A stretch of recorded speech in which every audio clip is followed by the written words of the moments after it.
Anyway, there's a fancier phrase for that. Yeah. People of resource. Yeah, people of resource. Just make it clear. So you know you're doing your job, and the CEO knows he's doing his job and knows who he can count on. A lot of times CEOs develop a separate fundraising committee or group apart from their board. Okay, which may have some board members on it, may not. Doesn't matter. So there are lots of ways to make this work as long as you're clear. Any comments on that? Having said that, I'm going to state the obvious here because I'll feel better having said it. Is it to be a board member?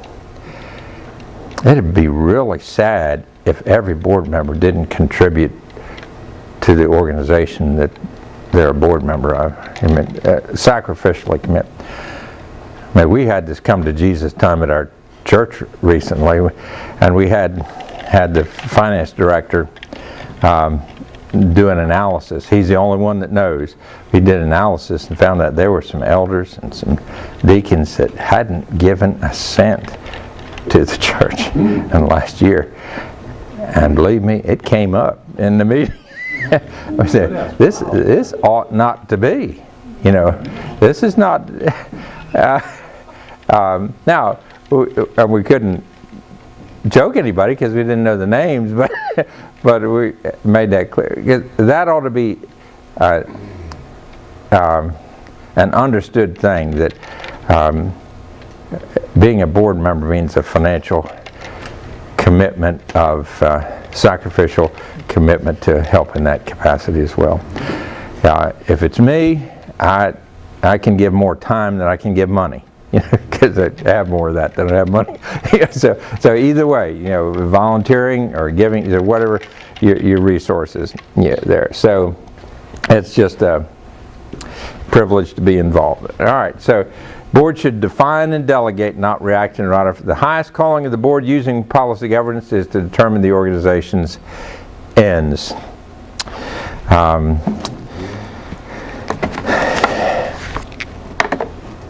not going to spend a lot of time on that because we've had a fair amount of emphasis on ends here today. But I need the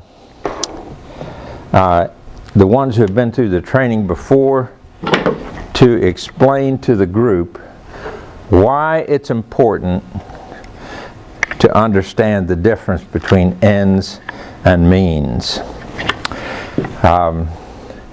So there are 4 categories of policy. How many of those 4 categories are about means? Well, as you might suspect, all but one. Okay, one is ends, the rest are means. Now, okay, what are means? Means are methods, activities, programs, services, conditions, environment, all sorts of things like that.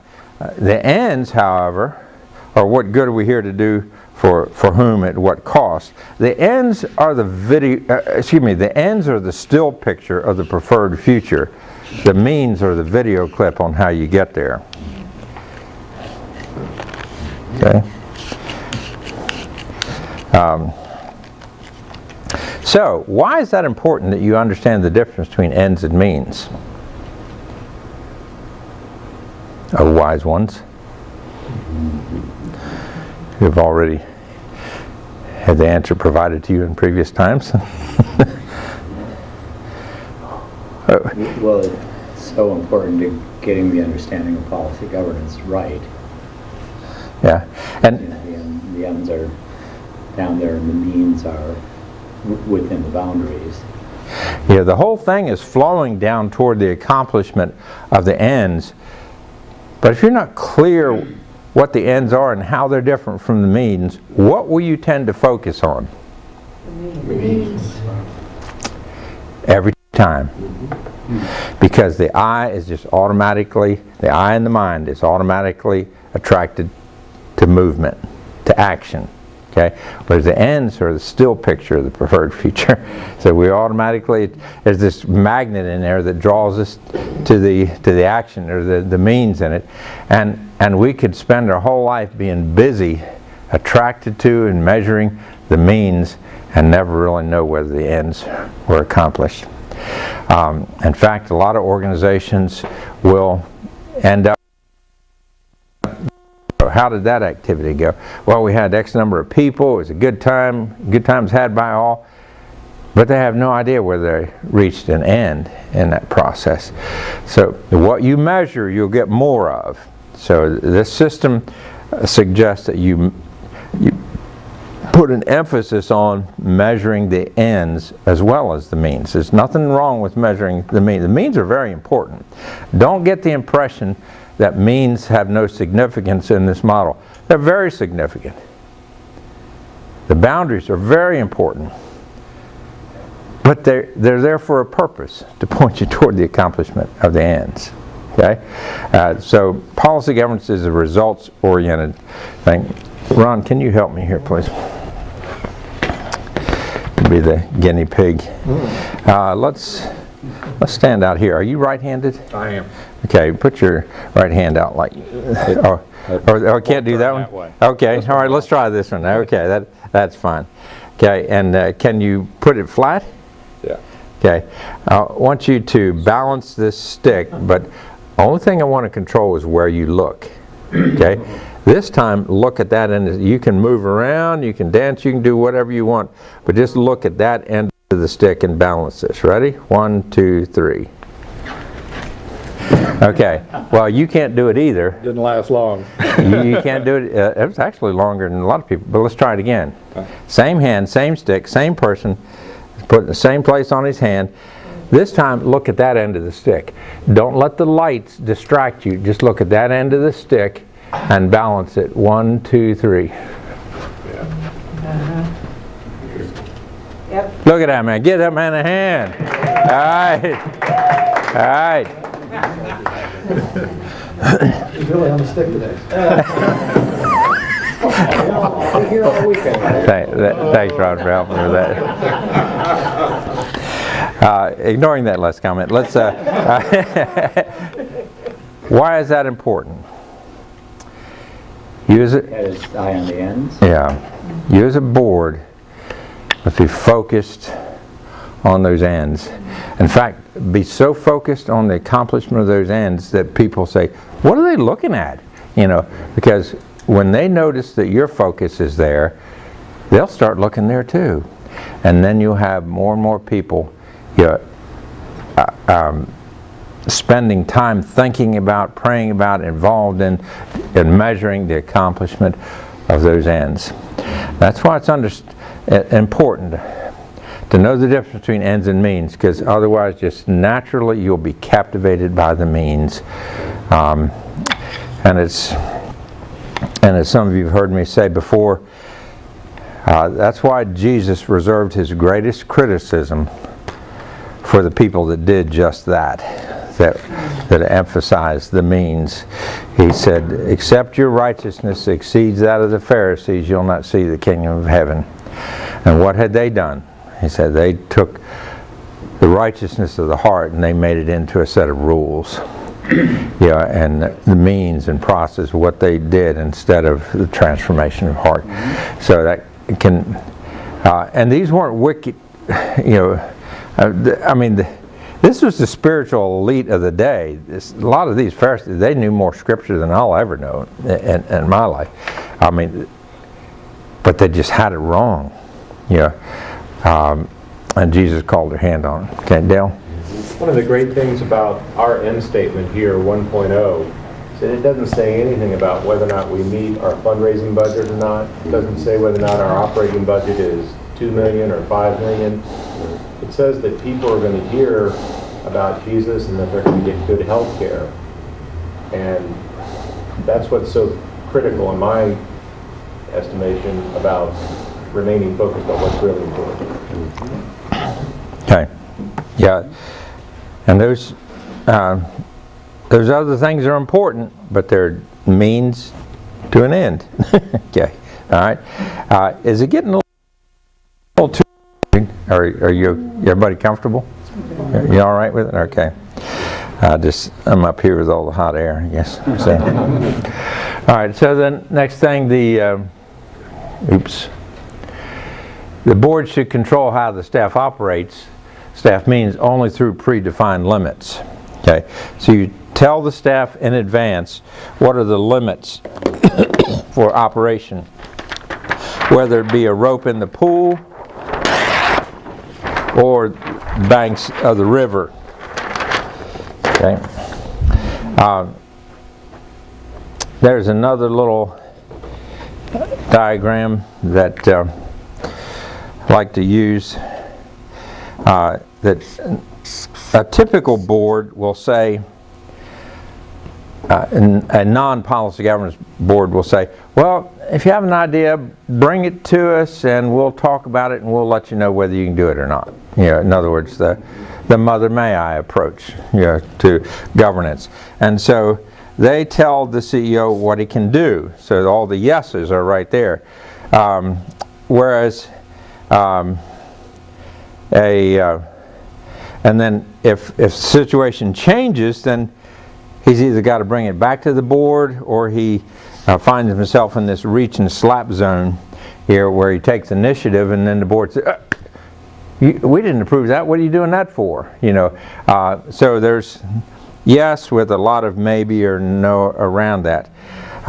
Whereas in the policy governance situation you say, all right, let us identify for you the no's. These are the limits, these are the boundaries, and we want to tell you that so that you understand that everything outside of that is yes. So instead of saying stop until we say go, this model says go unless we've said stop. Which way would you rather be treated? Okay. So this is the empowerment part of that. So you, within predefined limits, you control the staff. Now, that word control is a good word. Nothing wrong with the word control, unless you're a control freak. We had a go-kart on the farm when I was growing up. And guess what my dad put on the engine of that go-kart? Governor. Okay. I hated governance ever since. No. But it was designed to save lives ultimately, and so you, as the governing body here, you put a governor on the operations of this organization, but only put what you have to. I mean, we could still make that thing move, but it was within a safe boundary. Okay, same with you. Only put the limits that you must have, and allow him as much speed as reasonably and ethically appropriate to move ahead to reach those ends. Okay, so that's how that works. Oops. I don't know what just happened there. Let me.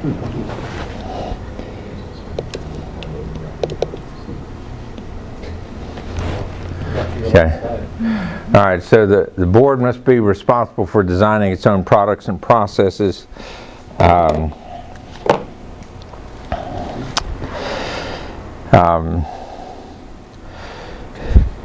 And this one, I think you have a good handle on this one. I'm not going to spend a lot of time on, but where is if you're drawing an organizational chart for an organization, where do you typically find the board? At the top. Don't forget that.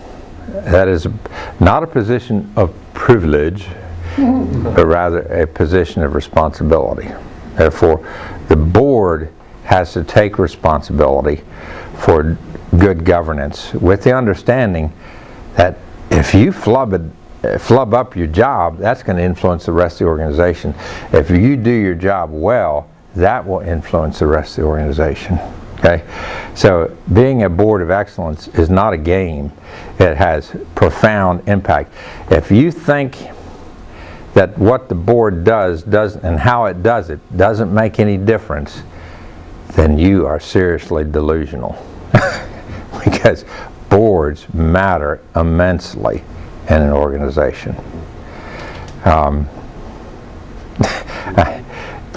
Yesterday I had a board chair call me and he said, Dr. Phil, I got a problem. Got a board member that went into the CEO and said, I want so-and-so staff member fired. And I said, you do have a problem. And you can guess what I told him. You have a problem because that CEO is watching you, and that board member is watching you, and that you can staff is watching you. So what you do now is, in other words, how you do your work sets the pace for the entire organization. So, and believe me, take that not only as a challenge, but as a wonderful opportunity to evidence how God can work in a group. What would it be like if the staff said, I see the board depending on God for its decisions. Maybe we should too, on our decision. I see the board using its policies very carefully. Maybe we should too. Maybe the power of influence in that role is very, very important. But the key point on this, don't wait around for your CEO to tell you how to do your job as a board. That's your job to take responsibility for that. And by the way, I don't even think I spoke with Andy before I showed up here, all through Hank. The board, chair taking responsibility for board training and all that. So, good job. Okay. All right. Thanks, Hank. Let's see. Okay. So the board then forges a relationship with the administrator that provides the necessary control with maximum empowerment. Control, empowerment, both good words that you need to utilize. And the performance must be rigorously monitored, but only against predefined written policy. You do the monitoring, and you have your form that you properly utilize.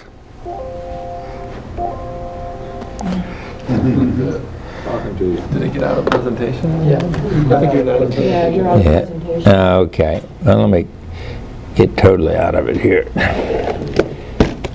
Okay.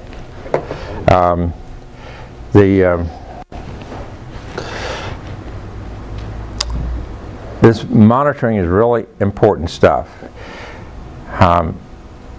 Because you need to be able to walk out of a board meeting with a reasonable level of assurance that the ends are being reached and the limits are being upheld. That assurance is going to be based on the evidence that you've seen. A monitoring report is not a trust me document. It is an evidence document. So that while trust is very important, the system is not based on a Pollyannish kind of trust. Right? Andy loves Jesus, so he wouldn't do anything bad. Let's just give him anything he wants. The monitoring, well, he does love Jesus. Gives evidence to that. But this trust in this system is more like the sign that Ronald Reagan had on his desk, which was Trust but verify. Yep. Trust but verify. And I have found an interesting thing over the years working with boards, that the better job that the CEO does with the monitoring reports, the higher the trust level goes. Okay? The CEOs that battle against the monitoring reports and say, I didn't become a CEO to become a report writer, and they skimp on the information that they give to the board, that trust level tends to go down. Okay. It is an opportunity. If you want an opportunity to increase the trust level, between the board and the CEO, see that the monitoring reports are enhanced, and that will grow the trust relationship. There are certain things that my wife and I have agreed that I'm responsible for, and that she's responsible for. But whenever I do it, I tell her what I did or when I'm going to do it, because that trust relationship is important. If I said I'd send an email, I'll copy her on it or let her know that. So this is a relationship. Treat it like one. Treat it carefully. Grow it. Enhance it. Monitoring, though not a pretty word, is a beautiful word when it comes to the impact it has on the organization. And that when you get good monitoring that assures you that you're being trustworthy trustees, and your CEO is reaching the ends and staying within limits, everybody wins. Now, those are the principles of policy governance, sort of in a nutshell. Oftentimes I'll take 6 hours or so to go through these things. We've taken a couple hours. Now, do you have any questions you want to ask me? Because if you don't, I'm going to go into ones that have been turned in, and we'll just talk through these. Question in mind, but why don't we see what's been turned in and try to come out and cover by those? Okay. Oh, I don't think you have a copy of these. So. Yeah, before I left for this meeting, I'd only heard from one board member with his answers. So I've gotten, so I had questions, I'm sorry, with his answers for the homework. We'll call it the Joan homework because it was her wonderful idea of those questions. But then at the end I said, what questions would you have for Phil when we came here? So I didn't hear from anybody, and I still got some last night, that's fine, but I didn't realize we were supposed to turn in our answers. I just thought we were supposed to bring them to the I think the only thing we wanted was just the questions at the end. The other was just an exercise to get people actually listed in policy. Yeah. But I would like to go through the answers. Yeah, sure. But some of them I wasn't. I agree. I wasn't sure the answers either. So anyway, we had some. Wow, that really says something. So there are a couple people. Questions. 3 people are part of this, and then we can go to any other questions. Oh, this was a question, somebody told me.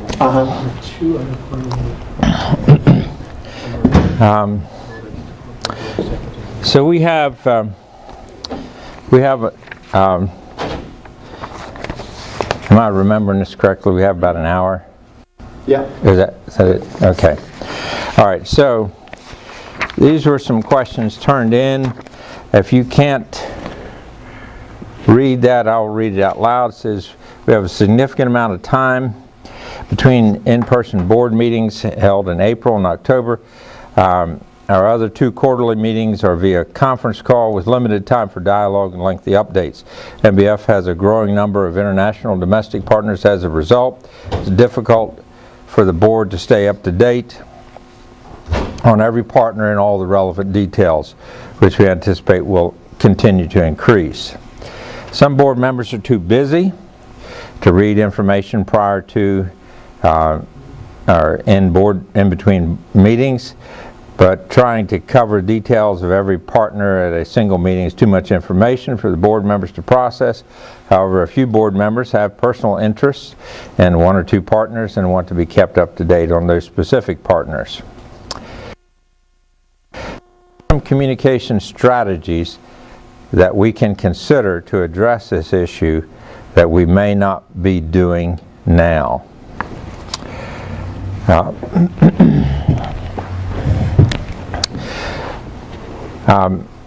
I think you have a fairly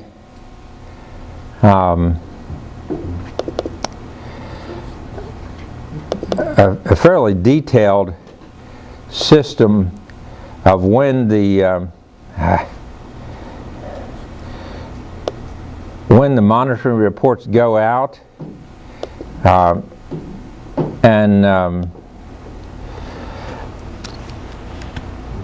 and those do you feel like the monitoring reports tell you everything you need to know about the policies? I guess I'm not sure how to ask that question without just being real direct. Well, I think I can even in the governance committee, I think some of the newer board members when we started, when we were involved in creating a policy manual and we had you come out twice, we understood that the data that we were providing, and those monitoring reports, say for the board, needed to be data that supported that we were or were not compliant. And I think we hadn't had training for a couple of years, and so as we were doing some of these new reports, people were just kind of restating what the policy said, and not actually providing data to show we did what we said we were going to do. Yeah. So I think my impression is a lot of people think that's like why do we have to do all this monitoring? Yeah. Let's talk about what we're doing in the world. Let's talk about our ends without realizing, in some respects, the way to the ends is through those, making sure those policies are being monitored. And the role of the board is governance. Yeah. And so I think that gets lost in, the global, this is MBF and we're doing great things in the world. We want to hear about that. We don't really want to govern. So I think we get betwixt and between about what our role is as a board sometimes. Yeah, do you want to govern, really govern, is a pretty significant question. Or do you want to put your arms around the organization, or do you want to put your fingers in the organization?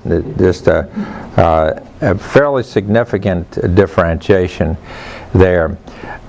This was not my shining moment, but I remember as a CEO, the head of a Christian school, one time we had about 1,200 students. It was a church-sponsored school, and had a board member come up to me. I think it was after church one time, and she said, "Phil, I had this question come up, and by the way, I just want to know what's going on around here. As a board member, I want to know what's going on around here." And then I said, "You want to know what's going on around here? I feel like I live here 24/7 every day of the year, and I don't know everything going on around here. And if I did, I wouldn't have time to tell you." And we were good enough friends. Was that the former place? And you're going to think I'm a real heel, but we both had a good laugh out of that because she knew where I was coming. I knew where she was coming from. And what made it more interesting, this was the pastor's wife, who was on the board there, and I knew she had a heart of service to help people, and she didn't want to be in a position where people were asking her questions and she couldn't give a detailed answer on it. And I don't like to be in that position either.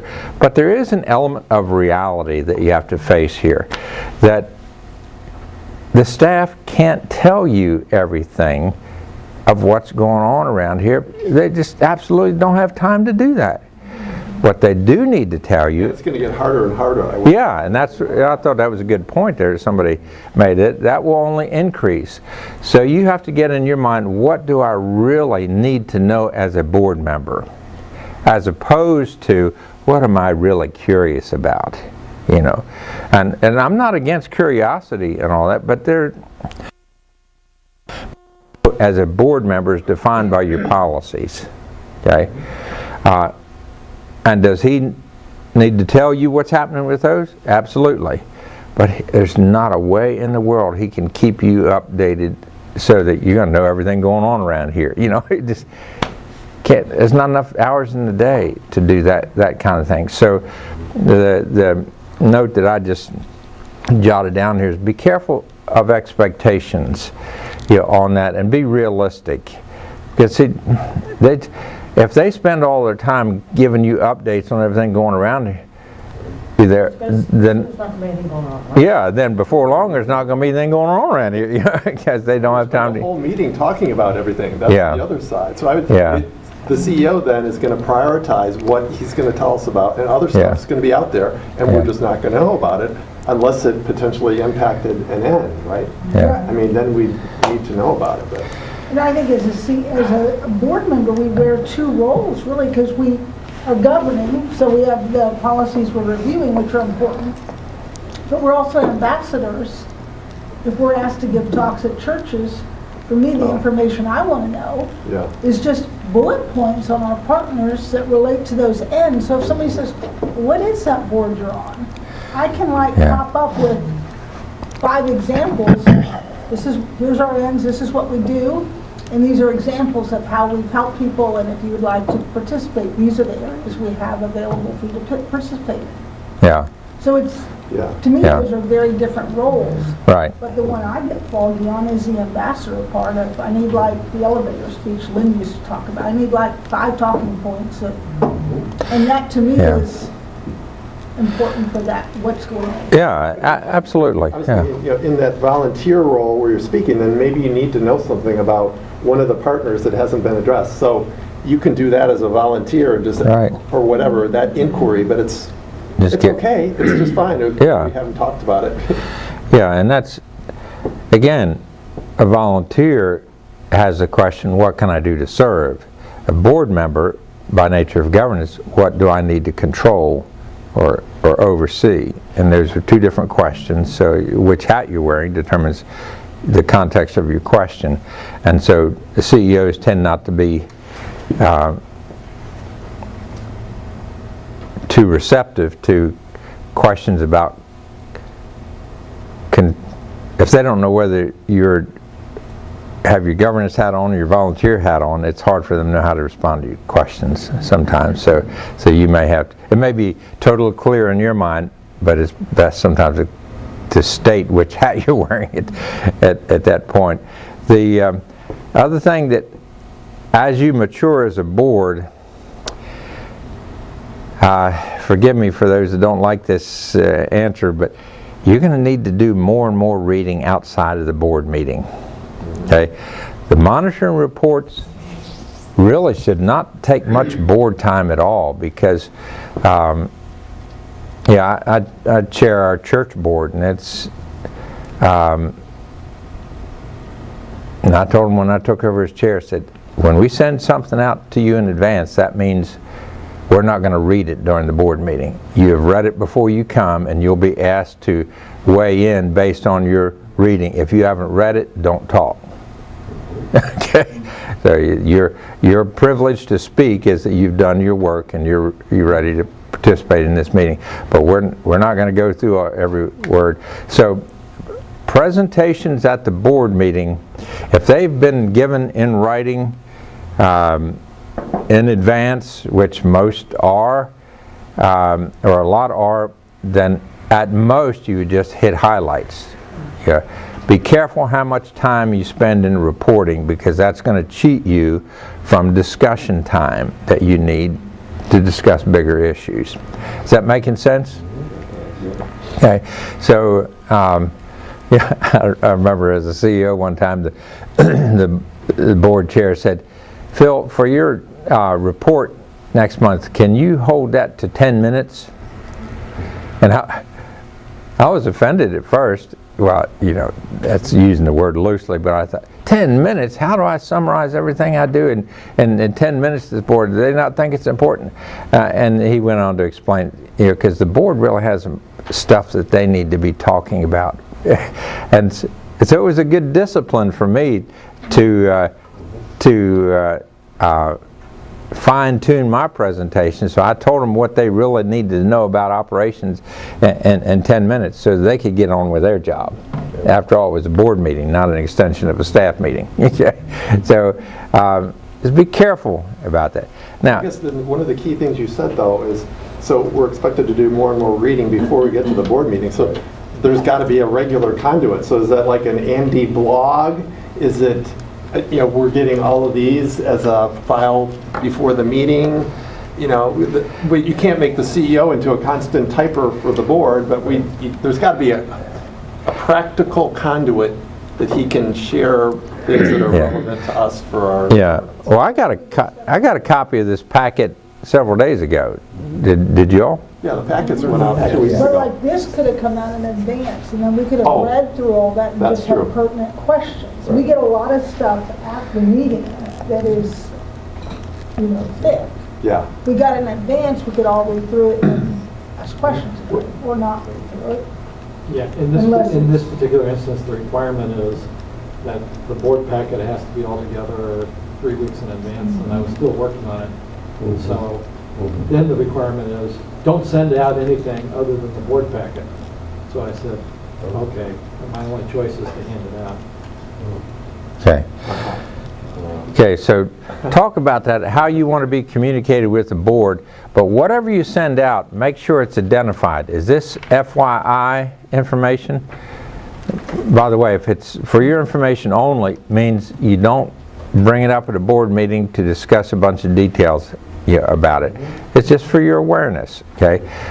If it's in the packet, well, in fact, your policies actually encourage you to state, is this information only? Is this decision-making item? Or is this a monitoring report? So when you receive something, an attachment in the email, there ought to be a clarification of which category this is in. You need to read this for discussion and decision at board meeting. You need to read, I'd ask you to read it just for your information and encouragement or blessing, whatever. And there's probably a lot of that kind of stuff that could be sent out. We do, just as donors, we do get some good updates, the mailings on our partners, which I appreciate reading. And I mean, any donor gets it, I assume, or non-donors, future donors. Yeah. That's good material, too. Yeah. And this report that came out to the Grum Foundation, although that took a lot of time, I'm sure, to put together, would have satisfied a lot of what we call curiosity questions. Yeah. Because it kind of gives an overview Yeah.